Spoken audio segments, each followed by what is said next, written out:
ത്രിയേക ദൈവത്തിന് സ്തുതി. നിങ്ങൾക്ക് ഏവർക്കും ക്രിസ്തുയേശുവിൽ എൻ്റെ സ്നേഹവന്ദനം. അഗാപ്പൻ ബ്ലെസ്സിങ്ങിലേക്ക് ഏവർക്കും സ്വാഗതം. നമ്മുടെ വലിയ സ്വപ്നങ്ങളെയും ലക്ഷ്യങ്ങളെയും നമ്മുടെ കൂടെയുള്ളവർക്കോ സുഹൃത്തുക്കൾക്കോ മനസ്സിലാക്കാൻ കഴിയാത്തത് കൊണ്ട് നമ്മൾ എപ്പോഴെങ്കിലും ഒറ്റപ്പെടൽ അനുഭവിച്ചിട്ടുണ്ടോ? നമുക്ക് ഏറ്റവും പ്രിയപ്പെട്ടവർ പോലും നമ്മുടെ കഠിനാധ്വാനത്തെ പരിഹസിക്കുമ്പോൾ അല്ലെങ്കിൽ മനസ്സിലാക്കാതെ വരുമ്പോൾ എന്നെ മനസ്സിലാക്കാൻ ഇവിടെ ആരുമില്ല എന്നോർത്ത് നമ്മൾ സങ്കടപ്പെടാറില്ലേ? കർത്താവിൽ പ്രിയ സഹോദരി സഹോദരങ്ങളെ, മറ്റുള്ളവരുടെ കയ്യടികൾക്ക് വേണ്ടിയോ അംഗീകാരങ്ങൾക്ക് വേണ്ടിയോ കാത്തു നിൽക്കാതെ ദൈവികമായ വലിയൊരു ലക്ഷ്യത്തിലേക്ക് നമ്മുടെ ശ്രദ്ധ തിരിക്കുമ്പോൾ പ്രപഞ്ചത്തിന്റെ നാഥൻ നമ്മെ സ്വന്തം കുടുംബമായി ചേർത്ത് നിർത്തുമെന്ന് പഠിപ്പിക്കുന്ന അതീവ ഹൃദയസ്പർശിയായ ഒരു വചനമാണ് ഇന്ന് നമ്മൾ ധ്യാനിക്കുന്നത്. വിശുദ്ധ മർക്കോസ് 3:35. വചനം ഇപ്രകാരമാണ്: ദൈവത്തിന്റെ ഇഷ്ടം ചെയ്യുന്നവൻ തന്നെ എൻ്റെ സഹോദരനും സഹോദരിയും അമ്മയുമാകുന്നു. രക്തബന്ധങ്ങൾക്കപ്പുറം ശരിയായ ലക്ഷ്യബോധത്തോടെ ഒരുമിച്ച് നിൽക്കുന്നവരാണ് യഥാർത്ഥ ബന്ധങ്ങളെന്ന് ഓർമ്മിപ്പിക്കുന്ന ശക്തമായ വചനമാണിത്. കഫർന്നഹൂമിലെ ഒരു വലിയ വീട്ടിനുള്ളിൽ യേശുക്രിസ്തു ജനങ്ങളെ പഠിപ്പിച്ചുകൊണ്ടിരിക്കുന്ന ഒരു നിമിഷമാണ് ഈ വചനത്തിന്റെ പശ്ചാത്തലം. യേശുവിനെ കാണാൻ വന്ന ജനക്കൂട്ടം കാരണം അവർക്ക് ഭക്ഷണം കഴിക്കാൻ പോലും സമയം കിട്ടിയിരുന്നില്ല. ഈ സമയത്ത് യേശുവിന്റെ അമ്മയും സഹോദരന്മാരും വീടിന് പുറത്തു വന്നു നിന്ന് യേശുവിനെ വിളിക്കാൻ ആളയച്ചു. യേശുവിന് ഭ്രാന്ത് പിടിച്ചു എന്ന് കരുതി അവനെ തിരിച്ചു കൊണ്ടുപോകാനാണ്, വീട്ടിലേക്ക് തിരിച്ചു കൊണ്ടുപോകാനാണ് അവർ വന്നത്.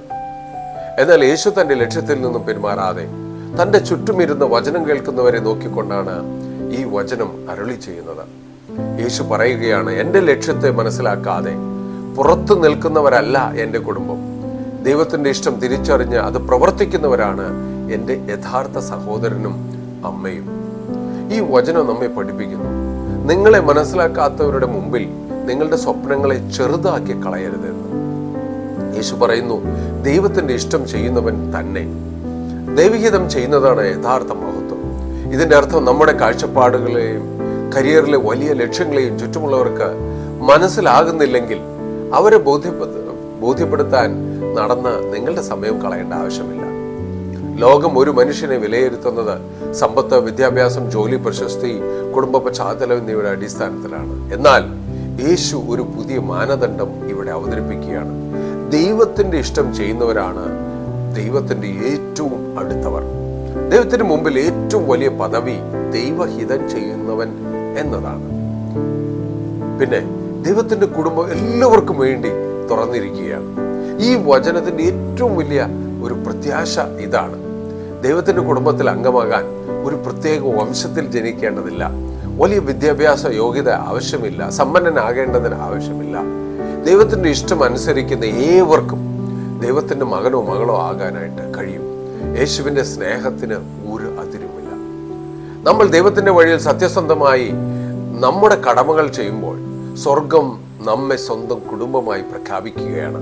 നമ്മുടെ ജീവിതം സ്നേഹത്തിൽ, ക്ഷമയിൽ, വിനയത്തിൽ, സത്യത്തിൽ, വിശുദ്ധിയിൽ വളരുമ്പോൾ നാം ദൈവഹിതം ചെയ്യുന്നവരായി മാറുന്നു. ലോകം നമ്മെ തള്ളിക്കളഞ്ഞാലും ദൈവത്തിന്റെ വലിയൊരു പിൻബലം നമുക്കുണ്ടാകും. നമ്മെ തളർത്തുന്ന പഴയ കൂട്ടുകെട്ടുകളിൽ നിന്നും ചിന്തകളിൽ നിന്നും മാറി നിന്ന് നമ്മുടെ ലക്ഷ്യങ്ങളിലേക്ക് മാത്രം ശ്രദ്ധ കേന്ദ്രീകരിക്കുക. അവന്റെ ഇഷ്ടം ചെയ്യുന്ന ഒരു വ്യക്തിയും ഈ ലോകത്തിൽ ഒറ്റപ്പെട്ടു പോവുകയില്ല. അതുകൊണ്ട് ഇനി ആരും സഹായിക്കാനില്ല എന്ന് ഓർത്ത് നമ്മൾ വിഷമിക്കേണ്ട. ലക്ഷ്യബോധത്തോടെ മുന്നേറുക. ദൈവം നമ്മോട് കൂടെയുണ്ട്. ഇന്ന് നമുക്കൊന്ന് സ്വയം ചോദിക്കാം, ഞാൻ ദൈവത്തിന്റെ ഇഷ്ടം അന്വേഷിക്കുന്നുണ്ടോ? എൻ്റെ തീരുമാനങ്ങളിൽ ദൈവത്തിന് ഒന്നാം സ്ഥാനമാണോ? എൻ്റെ ജീവിതം ദൈവഹിതത്തെ പ്രതിഫലിപ്പിക്കുന്നുണ്ടോ? നമുക്ക് ഈ ദൈവവചനം അനുസരിച്ച് ജീവിക്കാം. അപ്പോൾ യേശു പറഞ്ഞ ആ മഹത്തായ ആത്മീയ കുടുംബത്തിന്റെ ഭാഗമായിരിക്കും. കർത്താവ് നമ്മെ തൻ്റെ ഇഷ്ടം തിരിച്ചറിയുവാനും അത് വിശ്വസ്തയോടെ അനുസരിക്കാനും കൃപ നൽകട്ടെ. എല്ലാവരെയും കർത്താവ് സമൃദ്ധമായി അനുഗ്രഹിക്കട്ടെ.